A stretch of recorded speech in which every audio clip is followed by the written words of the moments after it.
Mike Davis here, but I want to just kind of reset the conversation, guys. I know we've been talking about polling a lot, but we really need to focus on these indictments, specifically and from Fani Willis in Georgia, Fulton County, Georgia. And there was a short clip of her earlier, before the show, late last night, I should say, where something very brief but important came out. Let's hit the Fani, boys. The grand jury issued arrest warrants for those who are charged. I am giving the... All right, Mike Davis, Article 3 Project joins us now. Mike, walk us through how should Republicans look at charges like this, a RICO investigation going on in the middle of a primary. You've read the document. I actually read all 98 pages last night.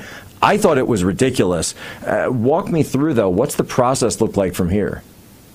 I always say this indictment is loud, it's long, and it's lawless. It is ridiculous what she's charging here. She's bringing a organized crime conspiracy indictment that you would bring against the mob, against President Trump and his lawyers and his top advisors for the non-crime of objecting to a presidential election, which is allowed by the Electoral Count Act of 1887, and twisting arms politically, which is allowed by the First Amendment. You and I have been talking about this for a year, Jack, since the unprecedented, unnecessary, unlawful home raid on President Trump last August for the non-crime of a former president having his presidential records. This is lawfare by the Democrats. They went after Trump for his presidential records. Jack Smith indicted him over that. Jack Smith also indicted President Trump, like Fani Willis, for this non-crime of objecting to a presidential election. This is after the Manhattan DA, Alvin Bragg, this Soros-funded DA, indicted Trump for the non-crime of a businessman paying back banks in full. And it's just with interest. This is absurd what they're doing with this lawfare against President Trump. Tish James is the one who brought the civil fraud claim against Trump for the non-fraud of a businessman paying back banks in full with interest, sophisticated banks. Alvin Bragg charged Trump for the non-crime of a businessman settling a nuisance claim. This is all-out lawfare against President Trump because Democrats fear they can't beat him on November 5th, 2024, and their fear is probably right. If you look at the polling, these indictments are actually backfiring on the Democrats. They're backfiring on Biden and Garland and Jack Smith and Fani Willis and Alvin Bragg and Tish James. They're making Trump stronger. The Alvin Bragg indictment won Trump the Republican primary. The first Jack Smith indictment won Trump, or put Trump in close contention with Biden for the general election. The second Jack Smith indictment, I think, won him the presidency. And I think this latest indictment down in Georgia, in Atlanta, by Fani Willis is going to help Trump win the presidency by like 2 or 3 percentage points comfortably. This is the American people are not going to stand for the proposition that Democrat prosecutors and Democrat judges and Democrat juries and Democrat hellholes instead of the American people get to decide who is our president. That is not going to fly in America. That's what you do in Zimbabwe and other third world Marxist hellholes, and now New York, D.C., and Atlanta. It's not going to work. This is going to backfire. This indictment is bogus. They're charging what? Mike, this is yet where you have to step. Go ahead, Jack. I'm sorry. Oh, no, I had a quick question. So yesterday we had this incredible series of events where the charges were posted in a docket report online. Fani Willis then comes out, says that it was fake, later says she knew nothing about it, tries to disown it. We read through them here in this hour yesterday on the show. Then they hold the court open until almost midnight last night. She comes out with the charges. It's identical. It is identical to what came out in that charging document or that docket report last night or yesterday afternoon. And so when it's identical like this, does the Trump legal team have grounds here to challenge this either at the state level or the federal level? Because this seems like a blatant violation of due process. Yeah, this is an egregious violation of Trump's constitutional writes, they posted an indictment on Trump before the grand jury had a chance to review the evidence, deliberate, and vote, and then they lied about this and lied and said that this was fake. How is it fake? They're identical, like you said, Jack. And I think what President Trump should do is have this judge assigned to this case certainly look into this. It was an improper and illegal leak from a grand jury that harms President Trump's constitutional rights. And I'd have to look at Georgia law, but I would think that the Georgia Attorney General could open an investigation here when you have misconduct by these lawless, rogue Democrat prosecutors like Fulton County DA Fani Willis. Now, a lot of people are saying, and I know Alan Dershowitz has been out there saying that, okay, this, timing-wise, this is really what it's about. It's about the timing, because even if these cases are found, are tried very quickly, if convictions come in, I think in D.C., that's obvious. Fulton County, not exactly a fan of Donald Trump. That's Atlanta. So even if they get appealed, that the appeals might have to play out until after the election just because of the length of the process. Walk us through a little bit. How does that work? Even if the Supreme Court fixes it, timing-wise, are they able to step in? And I guess the more salient question is, do you think they would 4 times? Well, I mean, here's the issue: that these prosecutors are clearly running an organized lawfare campaign. Notice how Fani Willis, when she was asked last night if she is cooperating with Jack Smith and the Biden Justice Department, she declined to answer that. That's a pretty clear sign that she's, in fact, colluding with Jack Smith and the Biden Justice Department. This is obvious lawfare by them. As for the timing, they waited 30 months to bring these charges, 30 months, and now they just all happen to be timed where they're indicting the former president and a leading presidential rival to President Biden. They just happen to time these a couple months apart, and they are now demanding trials during the presidential election season after they waited 30 months. What President Trump and his legal team— and they're working the election clock. Yeah, of course. And so what President Trump and his legal team can do right now, they should file a motion to dismiss these indictments. And on these January 6th indictments, as it relates to Jack Smith and Fani Willis, they can file a motion to dismiss, and they can say that on 2 grounds. Number one, that there's presidential immunity, and President Trump was acting within his official capacity, even at the outer bounds of his official capacity when he was trying to enforce the Electoral Count Act of 1887. Alternatively, they can argue that if he's acting within his personal capacity, that the First Amendment protects this, and so he's either protected by presidential immunity or the First Amendment. And the issue with presidential immunity is that is immediately appealable, right? So you can get an interlocutory appeal and put these proceedings on ice while the appellate courts are deciding these issues, and it could go up to the Georgia appellate courts, Georgia Supreme Court, and if you don't get a favorable ruling from the Georgia Supreme Court, and he should under either one of those grounds, then you can take it straight up to the Supreme Court.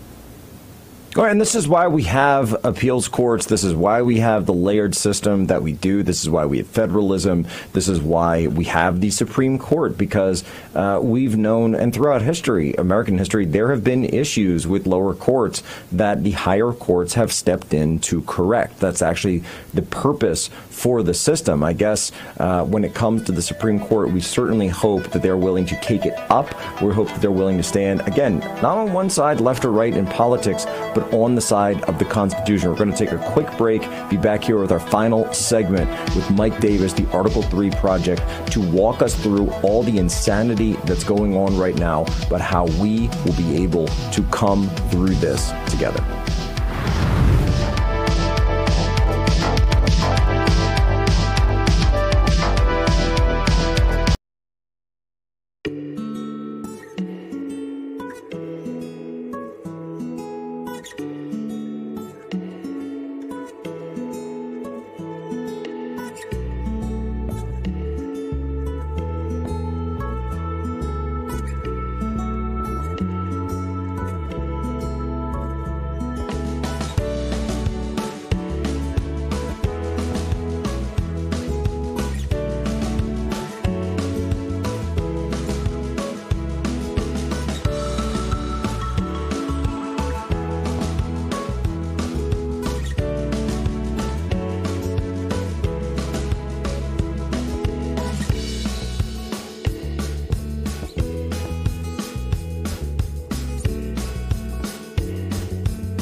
When I'm working long hours, I'm always listening to Human Events with Jack Posobiec. All right, two things before we get back to Mike Davis. Number one, and I said this earlier in the show, the entire government of Georgia is controlled by Republicans. So if you are within the sound of my voice, or you know someone who is, that is in the state of Georgia, call your legislators, call your state senators, and definitely light up the phones in Governor Kemp's office. You need to put a stop to this right now. I am calling for mass action. Call. Be peaceful, be patriotic, but do not stop dialing those numbers into Georgia, into the governor's office, your state reps, your state senators, asking, why are you not doing anything about the crime in Atlanta? Why are you not doing anything to stop this rogue prosecutor? Why are you not stopping this? And here's number two, because I want to make sure that we all know exactly who it is that is bringing these bogus charges against Trump down in Fulton County. Boys, we're going to have to do it at least one more time here. Let's hit the fanny. The grand jury issued arrest warrants for those who are charged.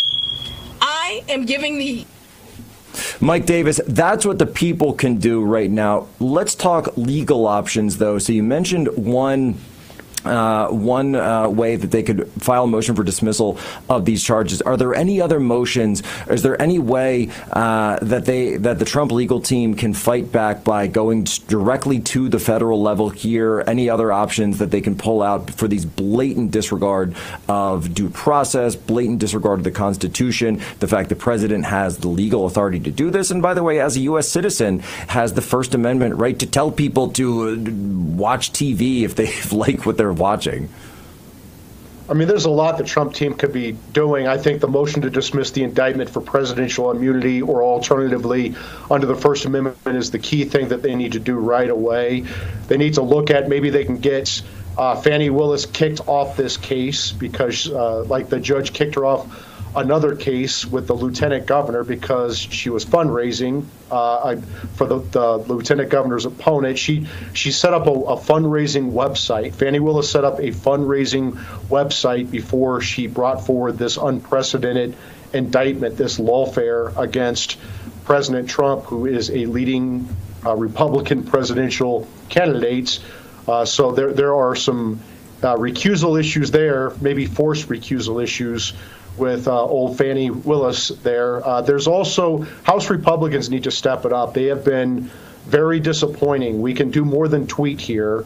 House Republicans need to look at appropriation riders, where they have two riders. Number one, no federal funds may be used for the prosecution of any major presidential candidate on or before November 5th, 2024, and no state or local jurisdiction, any state or local jurisdiction that prosecutes a major presidential candidate on or before November 5th, 2024 loses all federal funding. This is a stand that House Republicans must take, even if that means shutting down the government, because if you are going to prosecute your political enemies, that is how the Roman Republic fell. That Caesar was forced to cross the Rubicon from Gaul into Rome because of the lawfare. He felt he had no other choice, and that led to civil war and the fall of the Roman Republic. I mean, we are going down a dangerous path politically and legally in this country. If you think that we're going to become Zimbabwe and just throw our political rivals in prison for non-crimes. And so House Republicans need to end this immediately, this lawfare immediately, because it is Republic-ending lawfare. And so they need to step it up. House Republicans also need to move forward with an impeachment inquiry on President Biden for his corruption abroad, his foreign bribes and other corruption, along with his weaponization of his Justice Department to go after his presidential rival. Biden is the one who had his deputy White House counsel, Jonathan Sue, greenlight the unprecedented, unnecessary, and unlawful home raid against President Trump a year ago in Mar-a-Lago, and that's led to this year of lawfare. What's also led to this year of lawfare is the House Republicans haven't done much to stop it, right? And tweets are not going to stop it. They need to have impeachment. They need to cut off funding. They need to have oversight hearings immediately. They need to subpoena documents. We need to find out. Did Fani Willis wouldn't answer the question whether she was coordinating with Jack Smith and the Biden Justice Department. House Republicans need to subpoena those records immediately from the Justice Department and from Fani Willis. Haul them in. Hold them in before the cameras and the bright lights. Make them explain this to the American people. Mike, send out your staff to do depositions.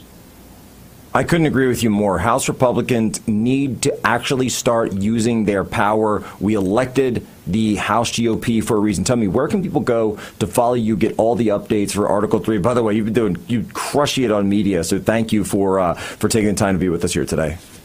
Really appreciate it, Jack. People can donate at article3project.org, article number 3project.org. I'm at Article 3 Project, at Article number 3 Project on Getter, Twitter, Truth. My personal at MRDDMIA. And I will tweet from jail because this lawfare is not going to stop me from defending Trump and the rule of law, because our country is going to come to an end if they succeed.